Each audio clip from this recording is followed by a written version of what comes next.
Hello, welcome. Hello, welcome everybody.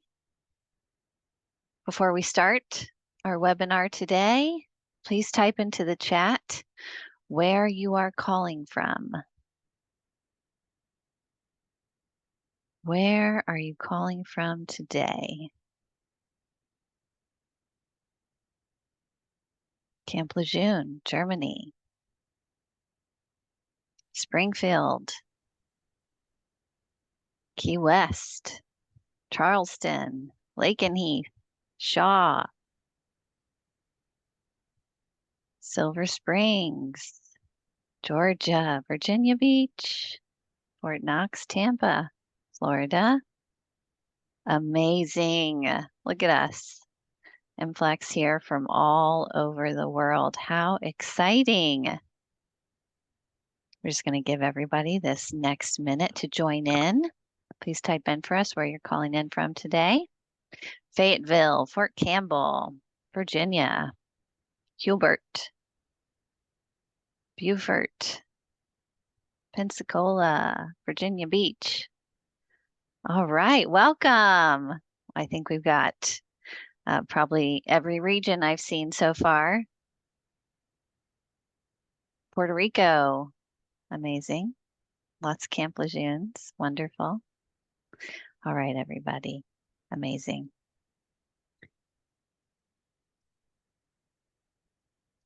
Well, welcome. It's wonderful to know that we have MFLC joining us from all around the world. Thanks so much for letting us know where you're calling in from. I want to welcome you to our MFLC monthly webinar series, a webinar hosted by the MFLC training team and our MFLC field leaders. And this month, I would like to introduce to you our subject matter experts. Joining us from Region 3 is Lynette Wishart. From Region 2, we have Scott Harris, and our quality manager, Jeff Pardoner, is here with us. So we have a wide variety of SMEs to talk with you today. And we're going to go through our agenda. So we'll start off with an overview of reporting, followed up by some special topics surrounding adults and children. And then we're going to end with special scenarios and some Care for entry reminders. We aim to have a small amount of time at the end of our webinar for live questions using the Q&A feature. I'd like to remind you all, this is a webinar, so you're not going to be able to come off mute, but you will be able to type your questions into the Q&A at the end of our session today. I'm going to start off by introducing Jeff Pardoner, our quality manager. Jeff, welcome to the stage. Thank you, Christy. My name is Jeff Pardoner, and I'm up here in Northwest Florida near Pensacola. I started out as an MFLC. I've been a regional supervisor, and currently I am a quality manager responsible for the final processing of every duty to warn and mandated report Care for entry, and also the duty to warn government deliverables report. So I've experienced duty to warns and mandated reports from a boots on ground perspective, also from providing clinical oversight, and now from a contractual perspective. So today I want to focus on several specific concepts of duty to warn that I think are particularly important. But first, let's do something interesting and look at some big picture perspective graphs. We're going to look at volume, rate, and projections. In this first graph, you can see the bright magenta line represents this year's total duty to warn and mandated reports by volume. The first thing this graph tells you is that in comparison with the last 4 years, we're actually on our lowest volume trend, which is really nice. Of course, the other three very high lines are all record-setting years, so we've had a lot of duty to warns and mandated reports in the last 4 years. Now let's take a look at the rate at which duty to warns and mandated reports happen. Now, our utilization has been increasing, even though we've had some high duty to warn mandated report volume years. Nevertheless, we've had a downward trend since option year 1. If you look at the very last percentage decimal point there, 0.033. So option year 3, quarter 2, what that's telling you is you had 1/3 of 1% chance of experiencing a duty to warn or mandated report. The next slide we're going to look at is our projection. So we're looking at about 368 projected duty to warrants or mandated reports this year. So the least of the last four, but nevertheless still on average much higher than MFLC 3. And my final trivia question or detail fun fact is that in quarter two, 35% of our footprint was an adult Unicode roles, but 69% of all duty to warrants came from those adult roles. So if you're at Camp Lejeune and in an adult role, your odds of experiencing a duty to warrant goes up greatly. So let's talk about a few important contractual elements of duty to warn. First, let's begin with the definition of duty to warn and mandated reports. They are a crisis service. Now, when I was MFLACing at a middle school, I had a student who unfortunately, his whole family lost their house one evening, and the community came and supported them, of course, with food and temporary shelter and clothing and everything that they needed. This is a tragic event. It's an emotionally intense event. But by definition of non-medical counseling, it is not a crisis event. So what is a crisis? Well, it's a situation that involves imminent or high risk of harm to self or other, or abuse by other. Secondly, crisis is when we break confidentiality, and of course we never take that lightly. And in a crisis, we must make a report and provide a warm handoff to a protective and investigatory agency. So these are truly the elements that define crisis from a non-medical perspective: imminent threat, breaking confidentiality, and agency reporting. So let's move to the next slide. What level of importance does the OSD non-medical counseling place on this value of getting a client to safety? Of course, we care about the value of every life. And secondly, our customer requires 100% acceptable quality level. This means that we must get 100% of all duty to warn and mandated report encounters correct or face significant consequences. Correct is defined by these elements. We get every single client that is in crisis and at risk of harm to safety. Safety means that we get each client into the warm hands of the agency that will provide the ultimate legal or medical treatments that ensures the client remains safe long term.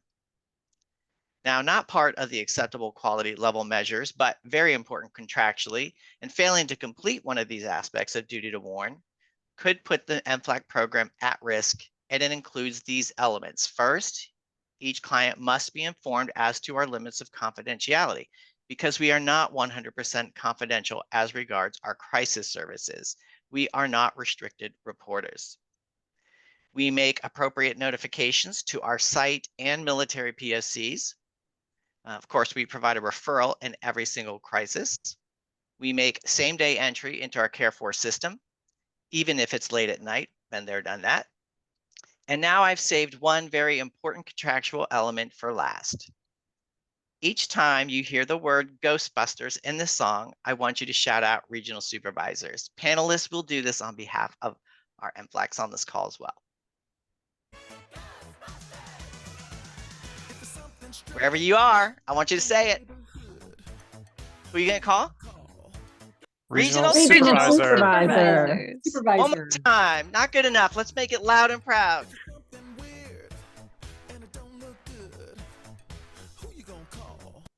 Regional supervisors.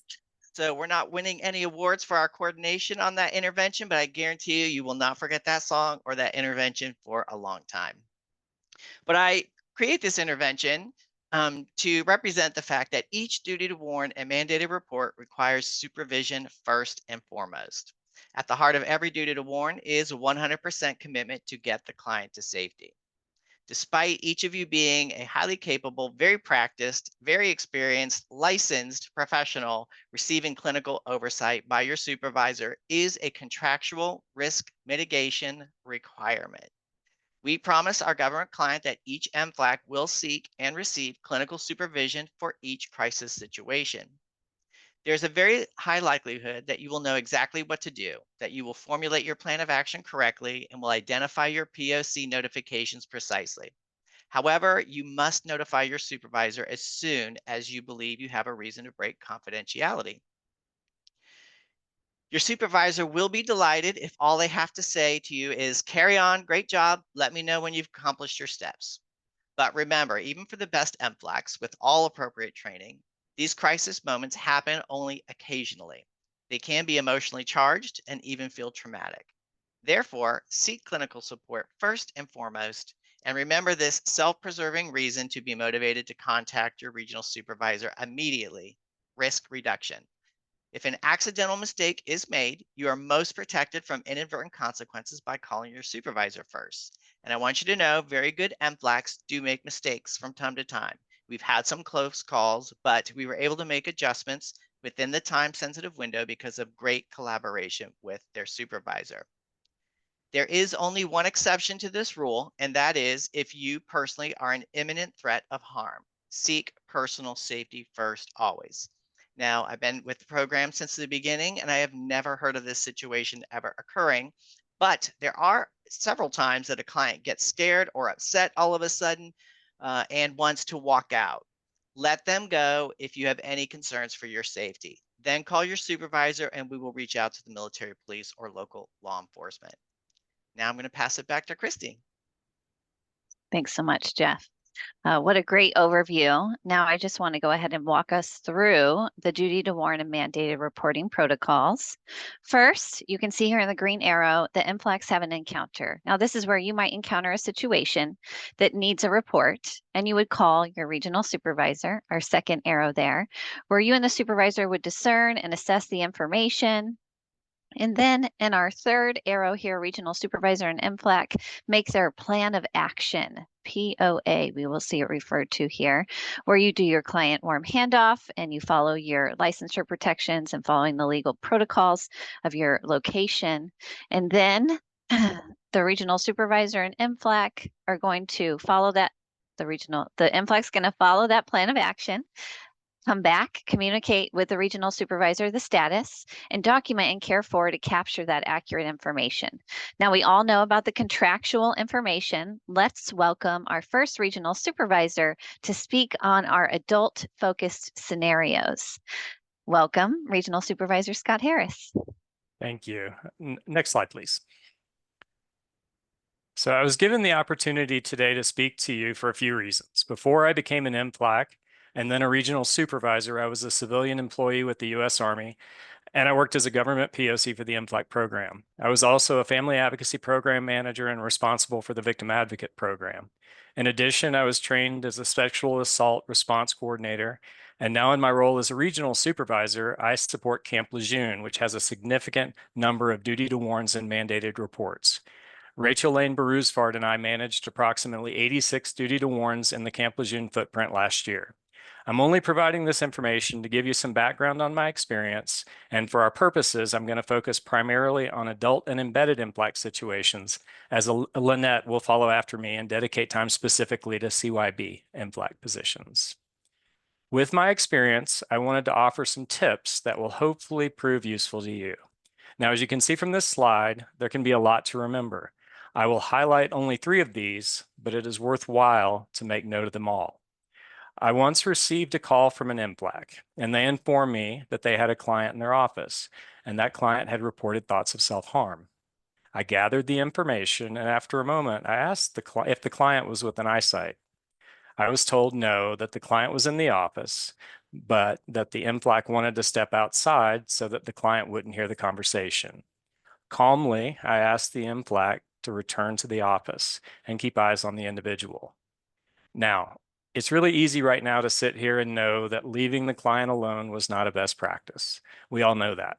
But in that moment, or any moment, we might rationalize our choices and actions. We all know that we should,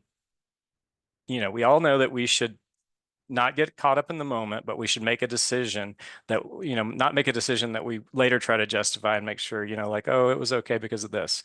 Always keep eyes on your client. It's really important.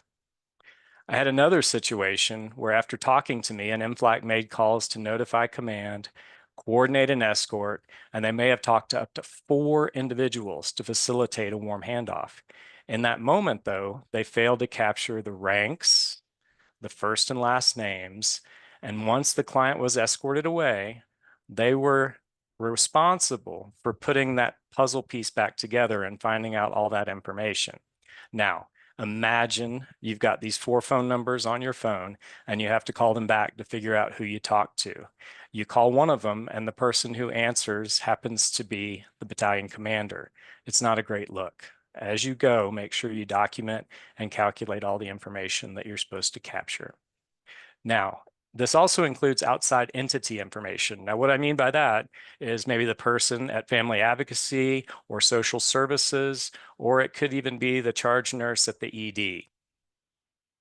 Now, you also need to know what the installation POC needs. And if the answer is, I have no idea, as Jeff mentioned, many of you will be unlikely to have a duty to warn.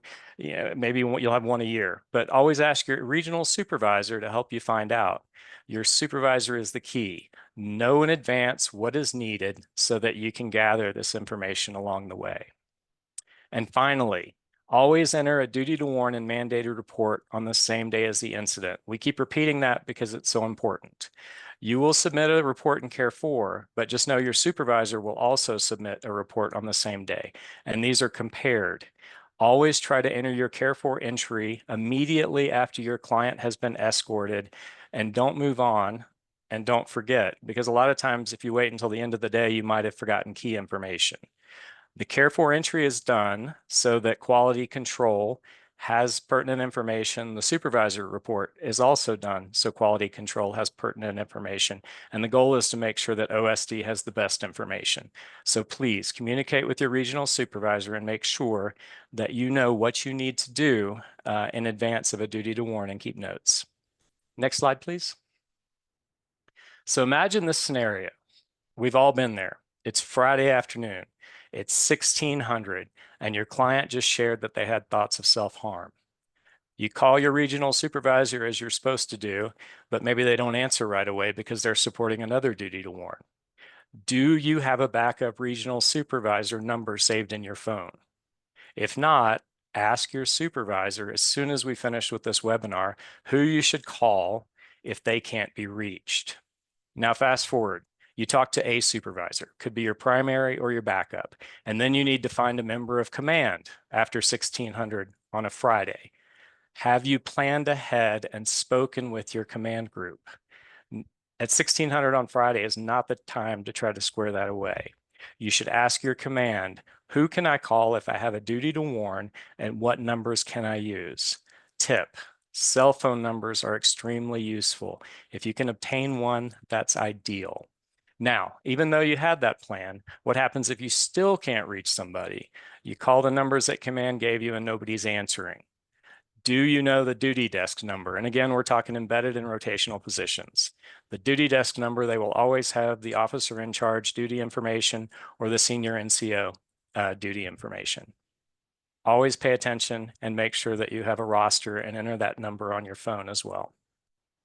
So while, I may be referencing late on a Friday to make a point, but, this scenario can happen at any time of the day. And we want to make sure our clients are not sitting around waiting for an hour while you try to get them help. It's stressful for you when you can't reach somebody, but more importantly, imagine how your client might feel. Okay, so now you've talked to a supervisor and a command representative, and an escort arrives to take your client. In my experience, more than once, an escort arrives and says something to the effect of, I was sent to escort PFC service member, and then they hesitate. And maybe you realize that the escort has no idea where they should take your client. Be prepared to make a recommendation and provide guidance. Have you thought through this prior? Do you know where they should possibly go? Can you quickly find the address of the military clinic or hospital emergency department so that your escort, who probably just PCS from Germany, by the way, knows where to go? Do you know where it is? Maybe your BH clinic isn't easy to find. Can you offer tips to the escort or have the phone number ready so that your escort can call for directions? Always have a plan before you're ever in that situation. Now, one last tip regarding an escort is that I encourage you to inform the escort that you have to file a report with the Office of the Secretary of Defense in Washington. Why would you say all of that? Because OSD probably means nothing to a 22, 25-year-old NCO. Ask them, do they understand what you're saying? And make sure that you tell them to please call you when they have dropped off the Marine or the service member or the soldier or the airman at the behavioral health or the ED. Ask them to call when you arrive. I can't say that enough. And before they leave, get their number so that you can follow up in case that they don't call you. This can help to confirm that support is given, and it mitigates any potential detours that could take place when they leave your office. I've once had a command to escort a service member to the barracks instead of BH. They thought they could just take care of the situation. This is an anomaly for sure, but it's happened. Let's take care of our service members. And finally, program the Victim Advocate 24/7 number and whatever Sharp SARC 24/7 number in your phone. We all know how it feels to wait on someone who is trying to figure things out. Let's not be that person. It adds stress, and your client is already stressed enough. Preparation is the key. Next slide, please. So as I mentioned, I used to supervise an installation victim advocate program, and I'm familiar with the SHARP program. In my experience, very important, while trying to help, many people gather too much information. Stress that, too much information, which can make a restricted report option extremely difficult. As most of you know, a restricted report, simply put, allows a victim to receive help and services, but keeps this confidential, especially from their abuser, we'll highlight that, and command. The needs of a potential victim should always take precedent over your need to know. I want to say that again. The needs of a potential victim should always take precedent over your need to know.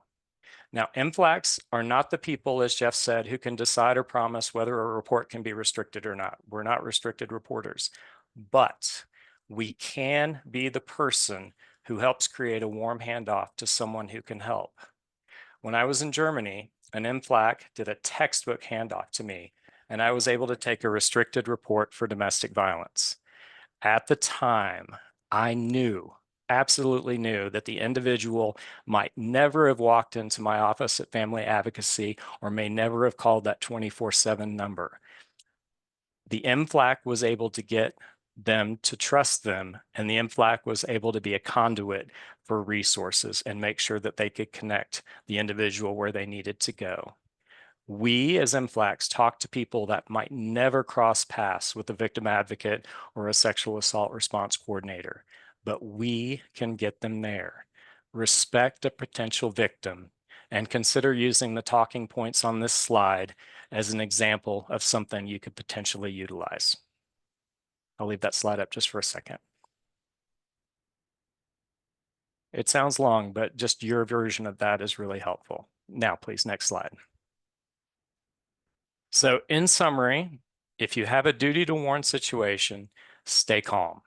We have such a vast array of experience on our MFLAC teams. Some of you are newer to the field, and some of you may have worked for years in inpatient facilities or crisis centers. Regardless, take your time to explain to the client what you're doing and why. It sounds cliche, I've heard this before, but be the flight attendant. I don't like to fly. When turbulence hits, nothing is more calming to me than a flight attendant who is confident and unfazed by the events around them.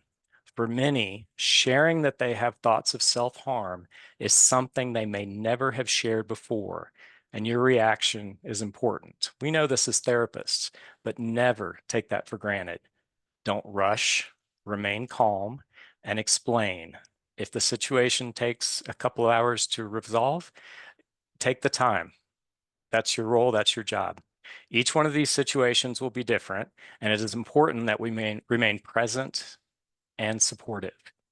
Reassure your client that they have made the right choice to get help and be the catalyst that helps them to get help. It's not just a contract requirement, but it's our ethical responsibility and the reason that we became therapists. Thank you. And now I'll pass it back to Christy. Thank you so much, Scott. Those were such wonderful stories and reminders. What's great tips. I just appreciate you so much. And I just want to now welcome Lynette to discuss some child and youth specifics. Welcome, Lynette, to the stage. Thank you. I'm happy to be here today. I began as an adult in CYB MFLAC in 2010 at Forts Riley and Leavenworth. Being a supervisor since 2014, I've gotten the pleasure to oversee rotations on over 19 installations, including Healthy Steps launch and focused pilot programs. And currently, my team, I just want to give a shout out to my team. I have installations in Mississippi, Florida, and the Healthy Steps program in Alabama. So today, what I'm going to share with you are some challenges related specifically in child and youth settings. We can go to the next slide. Thank you, Christy. Our goal is always going to be to ensure safety. So a good rule of thumb is to staff with the supervisor any cases where you feel, as the MFLAC, a concern over the welfare of a child, and notify them immediately for any indication of a special scenario. So as you know, a special scenario is a duty to warn or mandated report. When moving forward with a warm handoff, there are some notes to keep in mind for CYBs and school MFLACs. First, be aware of your assignment's policies beforehand. Scott covered this great. Meet with the POC early in the assignment to determine the protocols, identify multiple backup designees, and check contact numbers. So secondly, we're going to pass along any necessary warm handoffs to the appropriate provider. I once had an MFLAC that had to go all the way to the fourth designee, who was the librarian, before finding someone who was on site to be able to help take a warm handoff from her. I, as a supervisor, once had to go to the 8th POC phone number before reaching a POC to assist an MFLAC with an urgent emergency situation. So you don't want to find yourself in those situations. Be prepared. As discussed already, be sure and call your supervisor immediately. And lastly, ensure FAP has been contacted for mandated report situations. And we'll talk more about this in a minute. So let's talk more about making that warm handoff. A warm handoff is completed after these steps. The client is in the hands of the POC or their designee. The POC or the designee makes the evaluation recommendation to the parents, and the MFLAC circles back to the POC for follow-up. So how do you maintain confidentiality during a duty to warn or mandated report? Due to the unsafe nature of special scenarios, confidentiality is broken to ensure safety. The MFLAC should ask the child if they prefer to tell their story, but the MFLAC is encouraged, per contract requirements, to provide a statement of the issue to the POC if beneficial to the client. It should simply indicate what the situation is. Regardless of the time of day, and especially near the end of the day, remember to stop everything, to handle the situation first, and do not return the student to class. This is so that in case of the school being released or a parent comes to pick them up, a warm handoff can be completed immediately without that interruption. Next slide. When making a child welfare or FAP reports, obstacles can be present. What if you don't have the child's information, like address and base? What if the POC declines to make a report? The best case scenario is always going to be to make the report with the POC or school staff as appropriate. If the school declines to make a report, but it is determined a report is needed, request the information from the POC or staff so that you can complete the report according to supervisor guidance. When multiple bases are nearby, it can also be challenging to determine which FAP to contact. We should attempt to ascertain the correct base if possible. FAP to FAP transfers can happen, but some are also specifically connected. First, use common sense. Some possible avenues are the MFLC can ask the client while working with them. The POC can ask the parent during the discussion. The registrar or resource officer may have that on record. Consider using the school address. But regardless, work with the supervisor to determine possible avenues. Next slide. What about second or third-hand information of a potentially dangerous nature? This might look like another child telling you something about a friend or classmate, or even a sibling. It's not the MFLC's job to investigate. So a warm handoff is needed to get more information. The very nature of a third-party disclosure is that you only have a piece of the information. It's best practice to do a warm handoff to guidance or the POC and ask the child to share the story. There may be a time when a report must be completed for such a case. Site staff and the MFLC all have a duty to take steps to make the child safe. This is another situation to staff with your supervisor. What if a situation happens with a civilian child or a military child without a consent on file? The guiding rule is to always ensure safety. MFLC should take care to directly reach out to only those with a parent consent on file. However, if a child volunteers qualifying information to the MFLC or in their hearing, a warm handoff should be completed and the supervisor notified. You can only counsel with those with consents, but we know school MFLC's outreach to a wide variety of kids, and this may open the door for a potential such situation. When a teacher reports these situations to the MFLC, the teacher should be encouraged to follow their protocols to ensure safety. If the teacher does not, the MFLC should consult with the supervisor and take steps needed. I once had a school MFLC who had a civilian child sit down at the lunch table and blurt out that dad had pushed mom down the stairs the night before. This is a clear example of a warm handoff to the POC and a call to the supervisor. Safety should be ensured with every child, regardless of eligibility. Next slide. What is the MFLC service scope following a special scenario? What can services be continued? In what way and when?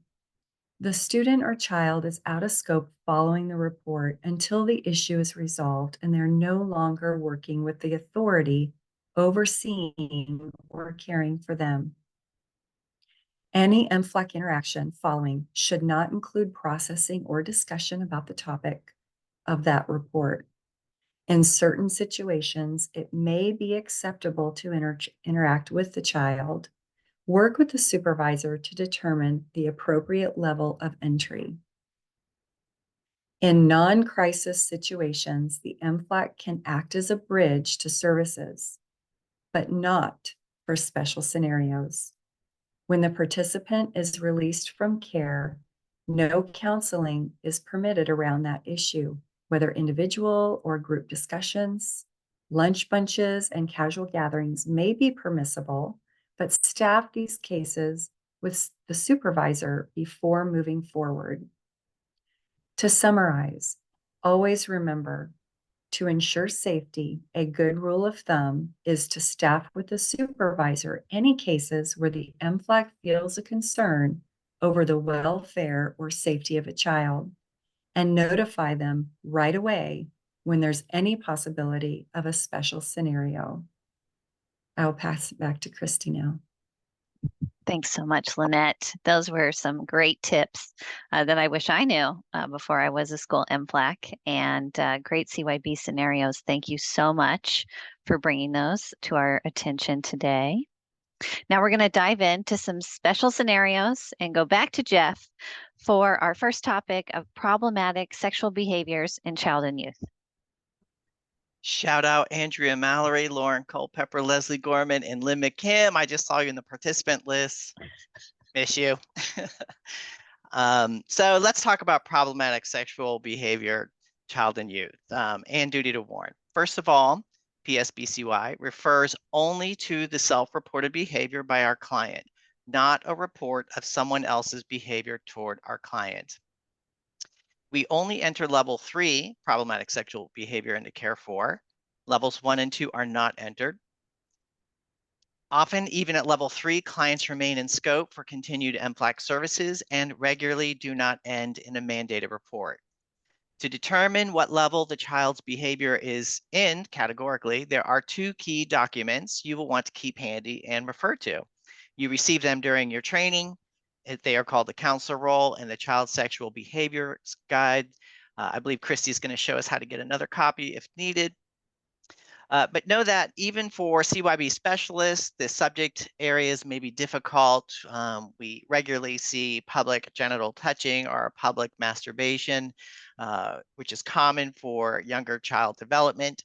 If this feels uncomfortable, please staff with your regional supervisor or colleagues that are experienced in these situations. Brainstorming with others is often very helpful. In early child development, view problematic sexual behavioral root causes as issues of social awareness, self-soothing, impulse control, behavior replacement versus dysfunctional sexual acting out crisis.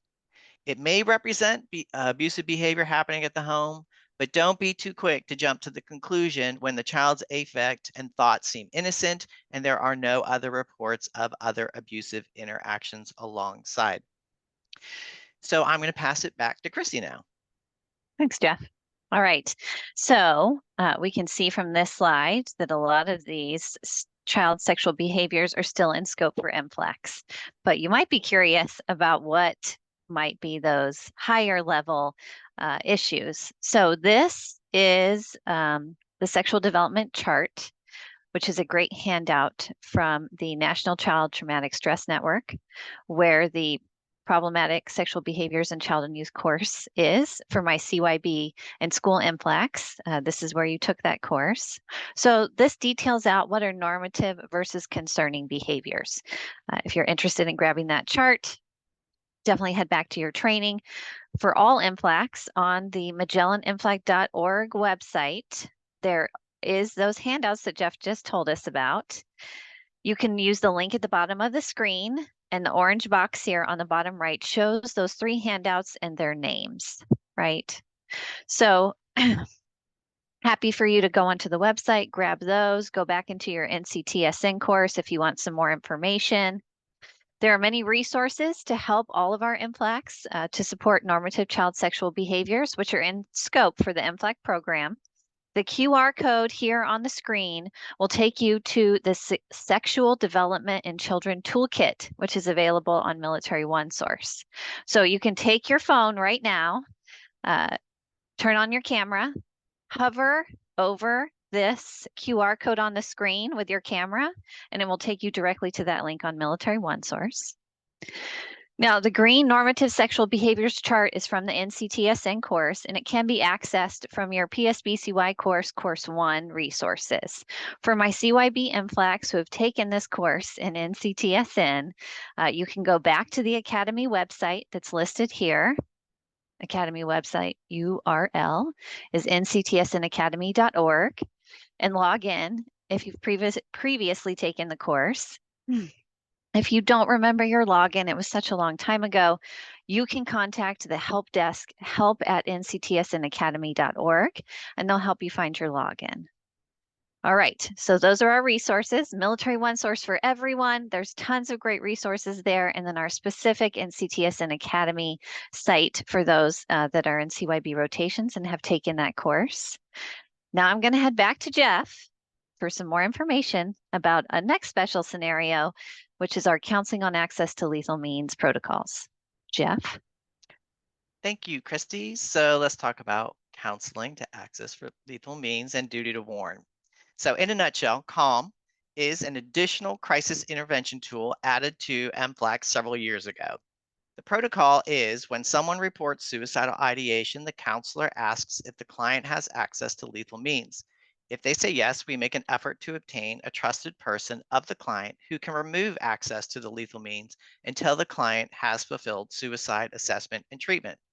Now, this is done on a voluntary basis, of course. If the client is uncooperative, then our next step is to report to our warm handoff agency that the client reports access to the lethal means so that that agency can also try to enact a CALM protocol. Removing access to lethal means is not an act of investigation or assessment. Suicide is a large and difficult problem to solve. When a client has access to lethal means, research shows the odds of completing suicide rises exponentially. Therefore, our client OSD, non-medical counseling, requires this training and protocol because any extra protective step we take is valuable towards saving one life at a time. It is not a medical procedure. We are only providing one extra significant safety intervention that increases the chance of getting the client through a critical crisis moment safely and successfully. Therefore, CALM is a valuable non-medical counseling crisis services tool to be utilized. Christy, I'll pass it back to you. All right, so we just want to also provide some reminders about utilizing CALM without a duty to warn. Okay, so you do have the ability in your regular counseling and consulting to choose if you used a CALM protocol. The question is, did you apply any elements of the CALM training in this counseling or consulting? The drop down for that is yes or no. Some people might ask, when would I do this if I'm not specifically doing a duty to warn or mandated report? So let me give you a couple of examples. You may want to discuss CALM protocols when you might be counseling a parent with a depressed older child in the house. You may want to discuss with the parents safer storage of a lethal weapon in their home. This would be a great time to use your CALM protocols. If you're working with a participant who's showing risky behaviors, going through big life changes, this could be a prompt for counseling on lethal means in your session. Like, you can just bring it up, right? Talk to them about, do they have a lethal weapon in the home? How do they store that? Give them some suggestions about different ways that they can based on that CALM training. And if you're working with a participant, maybe a service member that's disclosed to you that historically, 5 years ago, they did have suicidal ideation. This may lead to a discussion about safer storage, where you may discuss CALM protocols with a service member. Because the service member has not disclosed a current ideation or given you a reason to break confidentiality, this is not a duty to warn. But you do want to disclose on your Care For form that you did use a CALM protocol as part of your counseling or consulting session. All right. Many of you might be saying, I don't even remember what the CALM protocols are. Don't worry, we understand. It might have been some years ago when you took this training. So on the MagellanMFLC.org website, under training and development and onboarding training information, we do have a section on CALM. You can go to check out these handouts that are available on the screen that are directly from that training. Anybody can access those anytime. So that would be a great place to grab some information, maybe download those handouts, have them available, and you can retake the CALM training at any time. Okay. Now we're going to move on to some coding and Care For. Now, remember, you'll be entering data into the special scenarios section. In the special scenarios section of Care For, you'll start by answering a few questions. What type of activity was this? Was it a duty to warn or mandated report? Was it a level 3 PSBCY? Is this out of scope? if it is a duty to warn or mandated report, this will default to yes, because all duty to warns and mandated reports are out of scope. The next question is, was this a crisis situation? This will also default to yes, because all duty to warns and mandated reports are coded as crisis situations for our customer in the data dictionary. All right. How do you know if it's a duty to warn or a mandated report? I know we sometimes get confused. So when you have to select if it's a duty to warn, remember, is a situation in which someone wants to harm themselves or harm another person. That would be a duty to warn. Or you can choose a mandated report. A mandated report would be child abuse, child neglect, or domestic violence. Okay. A both situation is very, very rare, right? But you could select both if someone reports domestic abuse and is suicidal because of that report.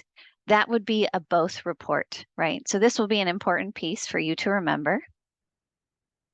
Now I'm going to move on to a couple more questions. There is a question that asks, why is this situation out of scope? And you do have to pick between 3 different reasons. The first one is clinical. So that would be if the participant indicates a mental health issue requiring a higher level of treatment. Jeff has assured me that most of our duty to warns or mandated reports are in this area of clinical. The second reason you could select is legal. The perpetrator or participant indicates an engagement in illegal activity or legal situations that restrict counseling. That would be another reason for out of scope. And the third reason would be religious. Participant interests and needs may be better met by a chaplain or clergy. So those are your 3 reasons that this might be out of scope. And then you'll be writing a summary of the event. So what I wanted to do today is give you all a brief overview of some bullet points that you can remember when writing your summaries. So this is an amazing breakdown that Jeff has given us. You feel free to take a picture if you'd like to, but your summary of the event, the best tips are to provide a brief summary without using I statements or quotes, and to write in third person, past tense. We also want you to use complete sentences and proper grammar. Remember, this is going directly to our government customer, right? So the more direct, short, succinct that you can be, the better. Please use correct spelling and include enough information to justify breaking confidentiality. So you want to say what the client said or what you observed to identify it was a duty to warn or mandated report without using quotes, such as client stated they wanted to kill themselves. This would be a simple description. And you want to describe specifically what was said or observed about the harm to self, the harm to others, the domestic violence, child abuse, child neglect, vulnerable adult neglect, sexual assault, or illegal activity. Ooh. And never include a client, a family name, or any identifying information. Okay, now your supervisor is going to walk you through all of this. I just thought it was great for you all to have a nice summary so you can kind of get things started in a great way. And now I'm going to give you one more reminder about your duty to warn and mandated reporting.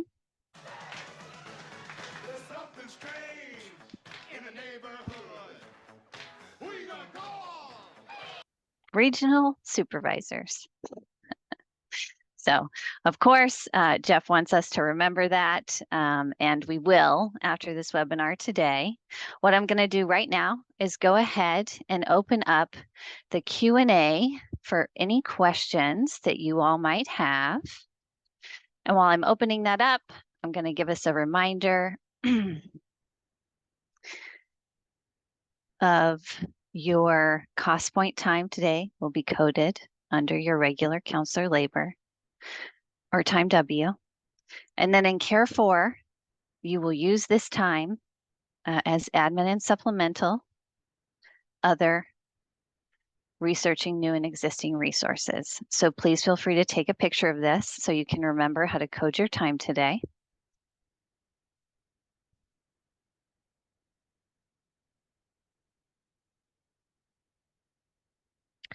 And I'm going to open up the Q&As.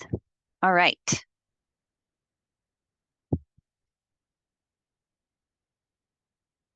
The MOS code didn't work. No problem.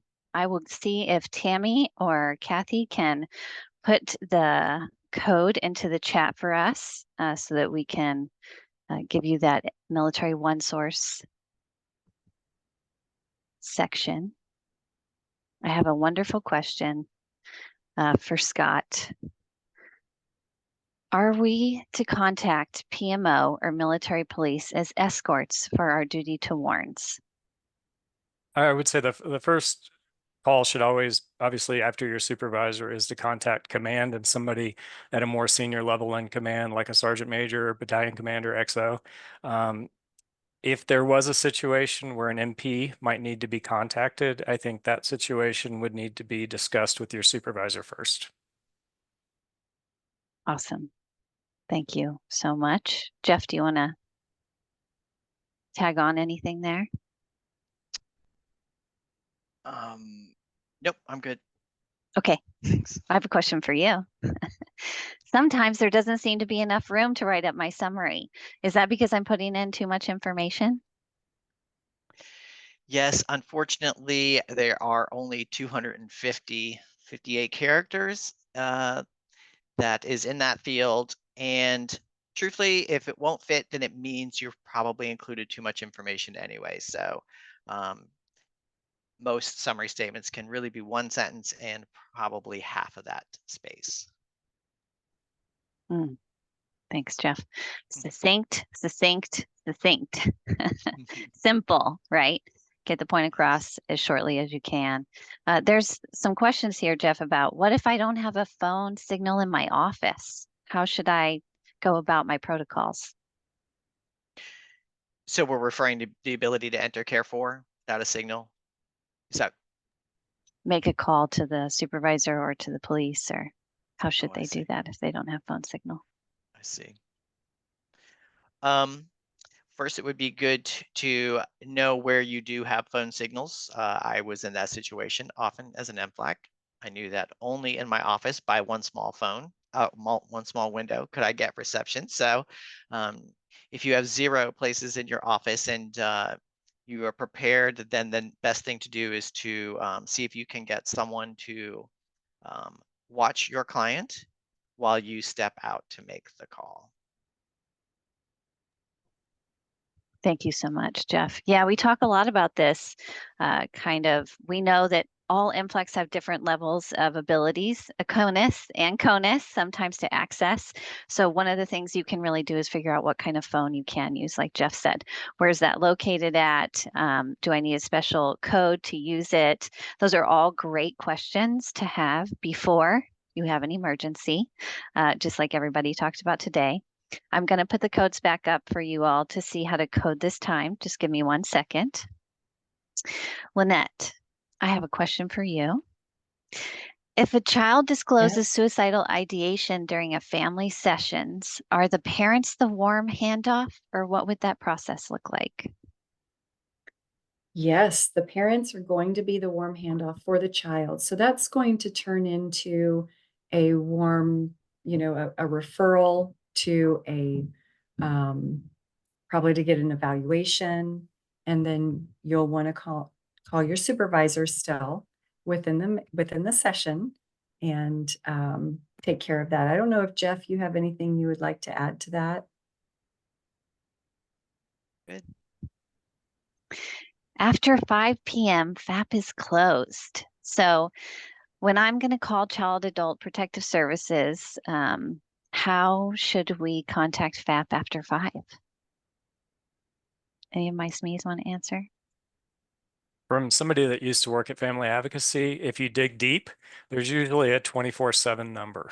And so it's just a matter of asking what that number is. It may be on the website, maybe not, but call Family Advocacy and ask, and then share it with the other MFLEX, please. Oh, great one, Scott. Thank you.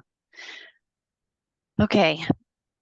There's a lot of questions. We're not going to get to them all today, y'all. Just so you know, we want you to take your installation specific questions back to your regional supervisor. I know there's some questions in there about calling over state lines and all these details. Your regional supervisor is going to be the best person to ask about really specific installation questions.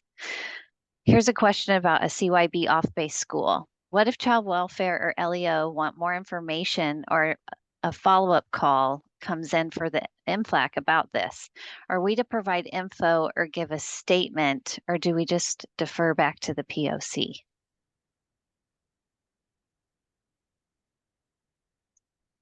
Jeff, what do you think? What if the school or someone from like the LEO calls you because they want to get more information from you about what happened after you make a report?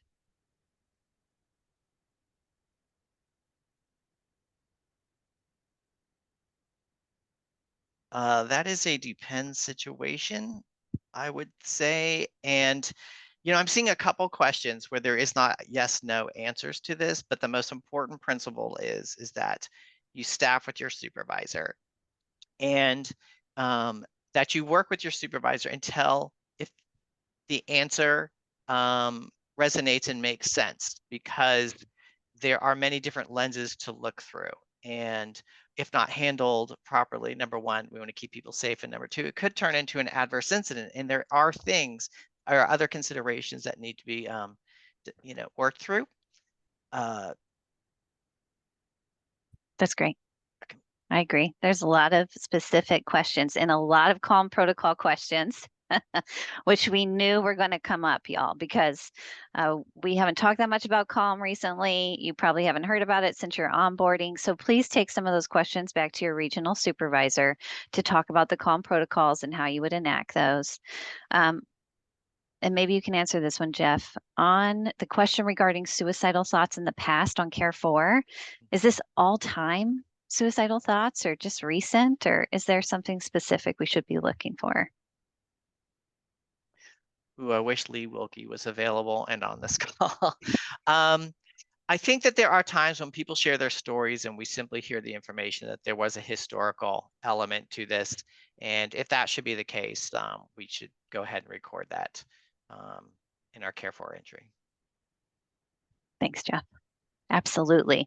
So lots more questions. I'm going to show everybody the slide again right now, which has how you code your time. Somebody asked, what if our regional supervisor and the backup doesn't answer? Well, that's a great question. Please check with your supervisor about who your third backup may be. I would assume that might be a regional director, but your regional supervisor might have a specific person that you need to call. So I would make sure you have those names and numbers for sure. Thank you for everybody who came today and for taking time with us. We really appreciate it. We're so happy to see, I think, about 570 MFLACs here today, which is amazing. And I'm just going to plug our new suicide prevention course that's going to be coming out tomorrow for all of you MFLACs. It's going to have 3.5 hours of continuing education credits for you. So that is going to be available. You'll get information about that tomorrow in your email. This webinar is recorded and we will be putting it up for you on the MFLAC website. So you can go back and get any pictures of slides that you want, fast forward through information that you know already, and re-access all of this information. You will get an email with that information as well. We'll also put in there the link to the Military OneSource toolkit for you. And mostly, I just want to take a moment for everyone here to say thank you so much to my regional supervisors, Lynette and Scott, and our quality manager, Jeff. It was awesome to get together and talk about this, and we look forward to more of these in the future. Have a wonderful day, everybody.